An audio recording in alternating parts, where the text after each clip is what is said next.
Station থেকে গান্ধী মোড়ের দিকে আসতে, গান্ধী মোড় থেকে একটু বাঁ দিকে গেলেই এই দাদার দোকানে আমি প্রত্যেক বছর এসে নিজেদের টেবিল কভারটা মনে করে কিনে নিয়ে যাই। শপিং করার সাথে সাথে এটা আমাদের জীবনের একটা খুবই গুরুত্বপূর্ণ জিনিস যেটা আমাদের লাগে। আর এখানে খুব ভালো কোয়ালিটির টেবিল কভার পাওয়া যায়। টেবিল কভার, টেবিল ক্লথ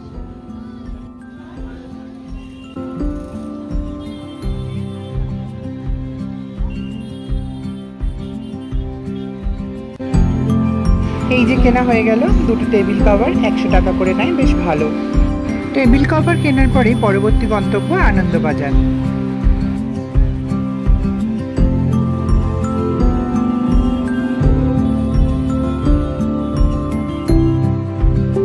আনন্দবাজারে ঢুকতেই একটা ভীষণ সস্তা ব্যাগের দোকান পেলাম। এখানে সারি সারি ব্যাগ রাখা রয়েছে। এদের এখানে বাজারের প্রথম দিকটা ব্যাগ এবং তারপরের দিকটা ছেলেদের এবং মেয়েদের জামা কাপড় পাওয়া যায়। এই বাজারটাও ভালো, কিন্তু এই বাজারটাতে ওই সামনের যে হকার্স মার্কেটটা রয়েছে বা হাট যেটাই বলছি, সেটা যেটা রয়েছে সেখানের থেকে এখানকার দামটা একটু বেশি বলেই আমার মনে হলো। যাই হোক, কিন্তু কালেকশন এখানে ভীষণ ভালো। ব্যাগের কালেকশন, জামা কাপড়ের কালেকশন দেখতেই পাচ্ছ তোমরা। এখানে শ্রীহরিরও অনেক শোরুম দেখতে পাচ্ছি, গয়নার কালেকশনও রয়েছে, মেয়েদের ছেলেদেরও সমস্ত জিনিস পাওয়া যায়। এই যে এই ছেলেদের পাঞ্জাবির দোকানটায় বেশ কম দামের মধ্যেই পাঞ্জাবি পাওয়া যায় বলছিল। কোয়ালিটিও মোটামুটি ভালোই দেখলাম।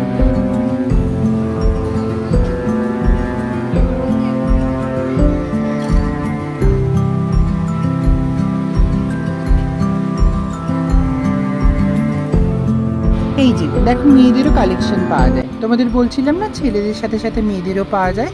এখানে সমস্ত ধরনের বাচ্চা, বড় মেয়েদের জন্য যার যা প্রয়োজনীয় জিনিসপত্র, তাদের জামা কাপড় সমস্ত কিছুই দেখলাম এখানে অ্যাভেলেবেল আছে। কিন্তু এখানকার যে দামটা সেটা ওই হকার্স মার্কেটের মতো এতটা কম না, বাট কোয়ালিটি ভীষণ ভালো।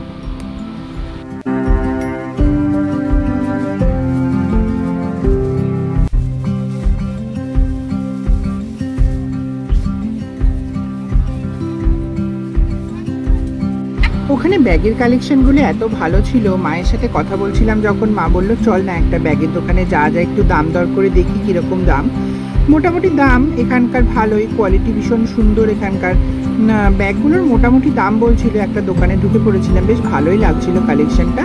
ওদের নিচের তলাটায় দেখলাম মেয়েদের ব্যাগের কালেকশন রয়েছে এবং উপরের তলায় ট্রলিজ সমস্ত। ছেলেদেরও এখানে ব্যাগ, পার্স, ওয়ালেট, পারফিউম সমস্ত কিছুই দেখলাম অ্যাভেলেবেল আছে মোটামুটি। দেখতেই পাচ্ছ তোমরা, আগেও দেখলে আবার এখনও দেখছো। খুব সুন্দর কালেকশন রয়েছে এখানকার, ভালো লাগলো বেশ।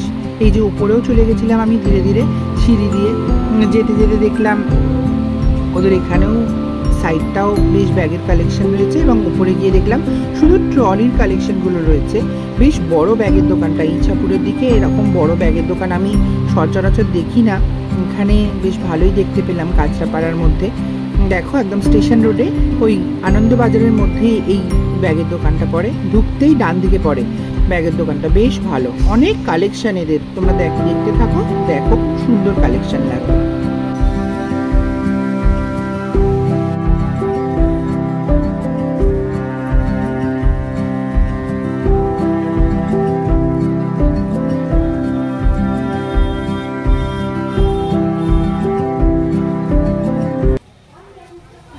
বাজারটা থেকে বেরিয়ে তারপরে এবার আমরা যাচ্ছি আর একটা বাজারের মধ্যে। ওখানে অনেক কম দামি জিনিস পাওয়া যায়, ওখানকার কিছু কালেকশনস দেখতে যাচ্ছি। আনন্দবাজারে বেসিক্যালি দেখলাম ছেলেদের জিনিসগুলোই পাওয়া যাচ্ছে এবং আরও যে হাটগুলো রয়েছে ওগুলোতে হয়তো আরও মেয়েদের জিনিসও পাওয়া যায়। চলো তোমাদেরকে দেখাবো। রূপশ্রী হেয়ার ও বিউটি একাডেমিতে রয়েছে সুতপা বসু পালের শিক্ষকতা, হেয়ার অ্যান্ড স্কিনের অ্যাডভান্স কোর্স প্রশিক্ষণ, চলছে ব্রাইডাল ও পাখি মেকআপও করানো হয় অধুন যত্ন সহকারে। আগামী দিনের ব্রাইডরা নতুন রূপে বিভিন্ন গলিটাতেও কয়েকটা দোকান রয়েছে, কিন্তু ওই হাটটা একটু সামনের দিকে।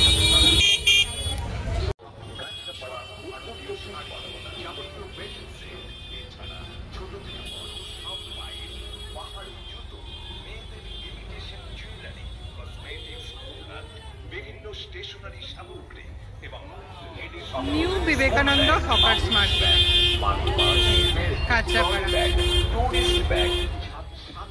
এখান থেকে শুরু হলো ওদের হাট।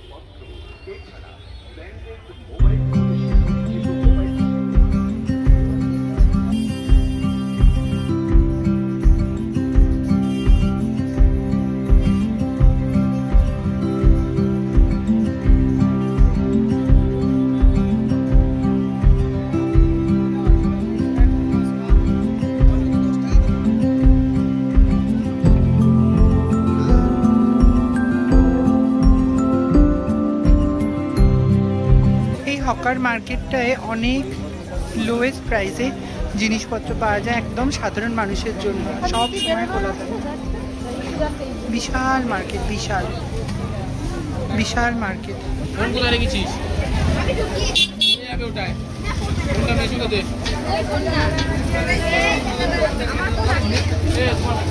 এটা গেলে শরীরে ভালো এনার্জি আসবে মাত্র 10 টাকায়। এইখান দিয়ে যাও। দেখলাম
চলো এখানে এলাম, কিছু শপিং করলাম, আর জামা কাপড় এক্সচেঞ্জ করানোর পরে একটু ব্লগও করা হয়ে গেল। এখানে বিবেকানন্দ মার্কেট ঘুরলাম, আনন্দবাজার ঘুরলাম, একটু ঝালমুড়ি খেলাম, এই যা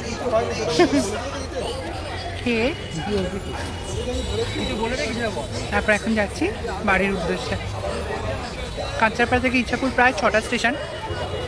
মাকে নিয়ে এসেছি, যাই আজকে, আবার দেখা হবে কালকের ভিডিওতে। কালকে যাব ধর্মতলা, ওখানে গিয়েও ব্লগ করব।